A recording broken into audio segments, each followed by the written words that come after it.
Hello, good morning, all of you.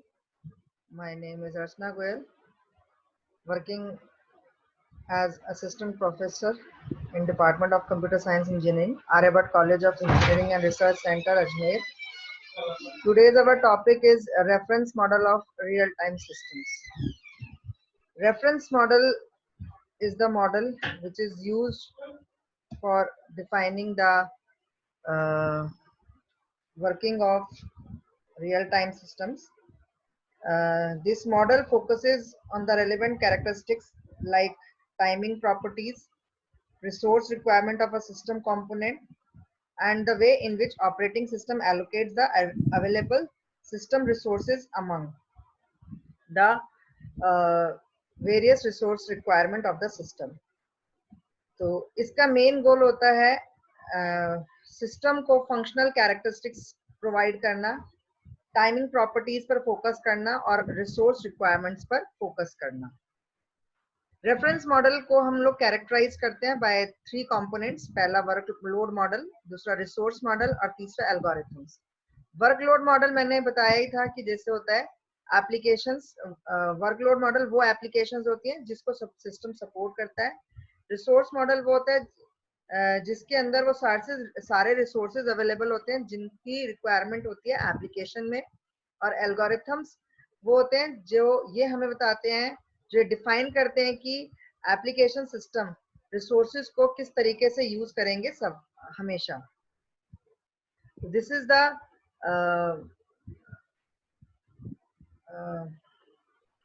Diagram of reference model, जिसमें हम लोग 3 components को डिस्क्राइब कर रहे हैं। एप्लीकेशन सिस्टम के अंदर आता है टास्क ग्राफ, रिसोर्सेज के अंदर आते हैं रिसोर्स ग्राफ और एल्गोरिथम्स के आते हैं शेड्यूलिंग ऑफ रिसोर्सेज। तो सबसे पहले हम बात करेंगे इसमें प्रोसेसर्स एंड रिसोर्सेज की। प्रोसेसर्स जितने भी हमारे सिस्टम रिसोर्सेज होते हैं एक रियल टाइम सिस्टम के अंदर, उनको हम 2 मेजर टाइप्स में डिवाइड करते हैं। पहले कहलाते हैं प्रोसेसर्स, दूसरे कहलाते हैं resources. Processors are active resources like जैसे computer, transmission link, disk, database, server and all. हर जॉब को एक या एक से ज्यादा प्रोसेसर्स की रिक्वायरमेंट होती है जिससे कि वो एग्जीक्यूट कर सके और अपने टास्क को कंप्लीट कर सके, अपने टास्क कंप्लीशन की तरफ आगे बढ़ सके। 2 प्रोसेसर्स सेम टाइप के हो सकते हैं अगर वो आइडेंटिकल हैं और उनको हम इंटरचेंजेबली यूज कर सकते हैं।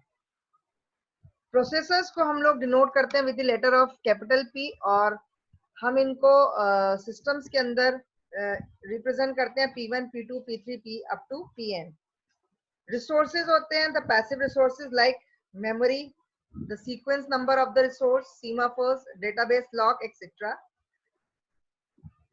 एक जॉब के अंदर कुछ ना कुछ रिसोर्सेज की रिक्वायरमेंट रहती है, इसके अलावा प्रोसेसर की रिक्वायरमेंट रहती है जिसकी वजह से वो प्रोसेसर वो जॉब कंप्लीट होती है with the help of the that resource और प्रोसेसर।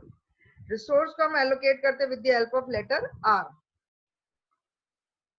यूज ऑफ रिसोर्सेज, अगर एक सिस्टम रो टाइप के रिसोर्सेज को कंटेन करता है तो उसका मतलब ये है कि उसके अंदर डिफरेंट टाइप के रीयूजेबल रिसोर्सेज सीरियली अवेलेबल हैं।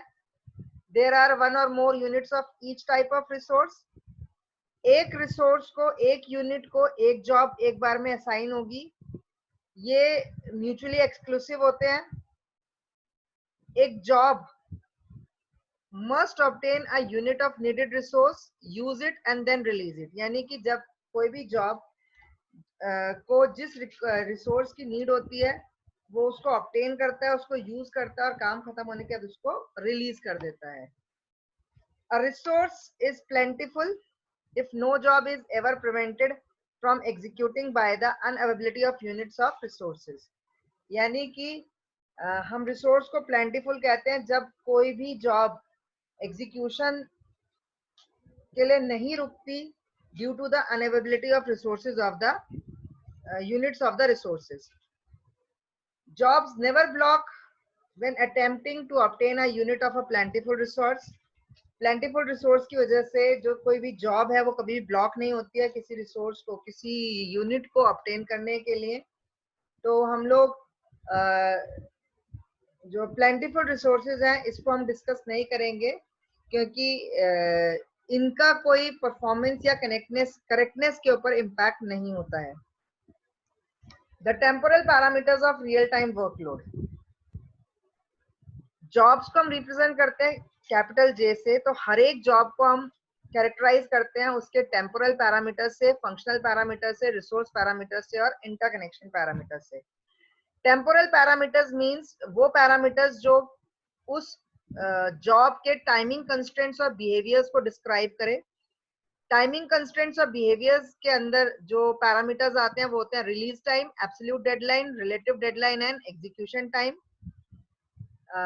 रिलीज टाइम और absolute deadline of the job के बीच में जो इंटरवल होता है उसको हम रिप्रेजेंट करते हैं with the help of representation RI, DI, जिसमें RI है release time of a job और DI है absolute deadline of a job, and it is called the feasible interval, और इसको हम कहते हैं feasible interval. Fixed, jittered and sporadic release time. Release time तीन तरह के हो सकते हैं, fixed release time, jittered release time and sporadic release time. Release time हमेशा exactly known नहीं होता, हमें सिर्फ उसकी रेंज मालूम होती है कि वो इस टाइम से इस टाइम के बीच में रिलीज हो सकता है। जब हमें रेंज मालूम होती है तो हम इस रेंज को कहते हैं रिलीज टाइम। अगर if the jitter is negligible then the actual release time of the job is given by either earliest or the latest release time. जब जिटर नेग्लिजिबल होता है तो release time, actual release time को या तो हम शुरुआती जो सबसे पहले रिलीज टाइम मिल रहा है वो, या सबसे लास्ट में जो रिलीज टाइम मिल रहा है उससे रिप्रेजेंट करते हैं, उससे गिवन करते हैं। This release time of the job is called the fixed release time.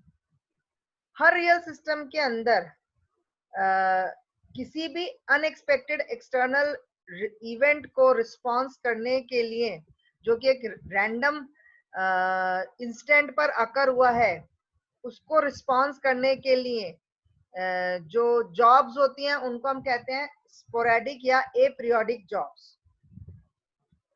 इस तरह की जॉब्स का जो रिलीज टाइम होता है, इस रिलीज टाइम को रिप्रेजेंट करने के लिए हम रैंडम वेरिएबल्स यूज करते हैं और इनको डिस्क्राइब करते हैं in the terms of probability distribution. तो प्रोबेबिलिटी डिस्ट्रीब्यूशन हमें वो प्रोबेबिलिटी देती है जिसके अंदर हम किसी भी जॉब के रिलीज टाइम को एक एक्स वैल्यू के लिए, वैलिड एक्स की सारी वैलिड वैल्यूज के लिए देते हैं। Execution time. एग्जीक्यूशन टाइम वो टाइम होता है जो किसी भी जॉब को एग्जीक्यूट करने के लिए रिक्वायर्ड होता है। जब कोई जॉब अकेली एग्जीक्यूट हो रही होती है और उसके पास सारे रिसोर्सेज अवेलेबल होते हैं, तो उस जॉब को एग्जीक्यूट होने में जो टाइम लगता है उसको हम कहते हैं execution time. The execution time depends on the complexity of the job, speed of processor. तो दो चीजों पर डिपेंड होता है, कॉम्प्लेक्सिटी ऑफ जॉब और स्पीड ऑफ प्रोसेसर पे, लेकिन जॉब किस तरह से शेड्यूल्ड हुई है उस पर ये डिपेंड नहीं होता है।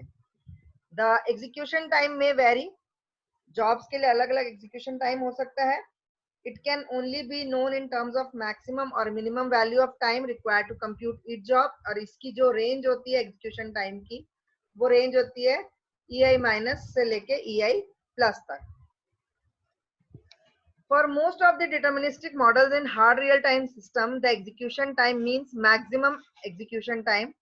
तो डिटर्मिनिस्टिक मॉडल्स को हम दो रीजंस के लिए यूज करते हैं। पहला तो जो हार्ड रियल टाइम सिस्टम्स होते हैं वो सेफ्टी क्रिटिकल होते हैं, जिनमें एग्जीक्यूशन टाइम की वेरिएशन को छोटे से छोटा रखा जाता है, जिससे कि एग्जीक्यूशन वो अपने टाइम पे कंप्लीट हो, क्योंकि सेफ्टी क्रिटिकल होते हैं, क्योंकि उनको टाइम से कंप्लीट होना जरूरी होता है। तो इसलिए जो उनका वेरिएशन है कि जो इसका एग्जीक्यूशन टाइम है इससे इसके बीच में खत्म होगा, वो वेरिएशन कम रखा जाता है, जिसकी वजह से वो अपने सेफ्टी मेजर्स को पूरा कर सकें और सक्सेसफुली एग्जीक्यूट हो सके। क्योंकि अगर हम ज्यादा वेरिएशन रखेंगे तो उसकी वजह से हो सकता है कि जिस टाइम पर वो कंप्लीट हो रहा हो तब तक उसके कंप्लीशन होने की रिक्वायरमेंट खत्म हो चुकी हो। तो इसीलिए इस एग्जीक्यूशन टाइम को की वेरिएशन को कम से कम रखा जाता है। हार्ड रियल टाइम के सिस्टम्स के अंदर जो portion of the system is generally very small, rest of the system is soft.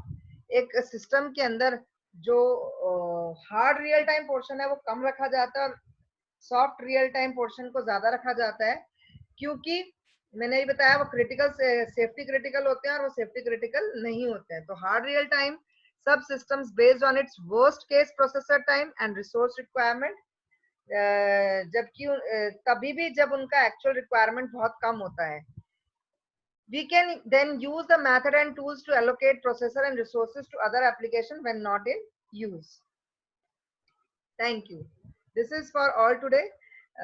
Reference model के ही बाकी कंपोनेंट्स को और बाकी पॉइंट्स को हम लोग नेक्स्ट वीडियो में डिस्कस करेंगे. This is all for today. Thank you.